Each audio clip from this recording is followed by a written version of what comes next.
Kajing ai Ksai u Conrad ki sangma menteri rangba ka sarkar jila dangshen ban Kyntiew kerdan no ya ka Patharkhma administrative unit syaka civil subdivision kalapin Kyndeh Mynsiem da ka jingkemen ya ka Bhoi Dorbar. Menta ka arterik unai lur ajar arpuar kin nongyalam ka Bhoi Dorbar kila ya kendu ban penpau ya ka jing skokumen bat ban ai ka jing kublei bakerpang ya u Conrad ki sangma namar baula shimkhia halor kate ka civil subdivision. Uba RB Shadab Presiden bat uba Najim Kharmalki Presiden ka Western Bhoi Dorbar kila kentu ya u Conrad ki sangma ba udai ban penurlong no ya kate ka civil subdivision bat kidai ban play pat ba no haswa ka election arhajar arpulai. Yang uji minister bola penpau ya kata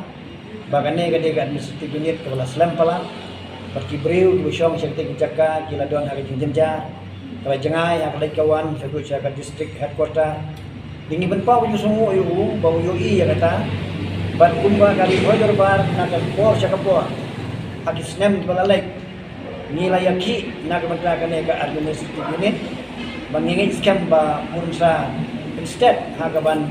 wali ini kuret no ia kaneka civil subdivision hak di Western Bhoi.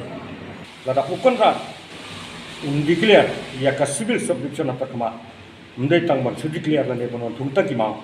bat de ban donru ia ka jing function ye kam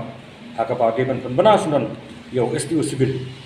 ba de bandon STO civil jong Patharkhma hak tu resmi ba declare ia kaneka civil subdivision bat kiwi pat minong terekam pun di magistrate di bantai nak kampak civil subdivision. Kena kelang dengan Western Bhoi Dorbar ni ai kajing kerku kerdo ya chief minister balada hula ban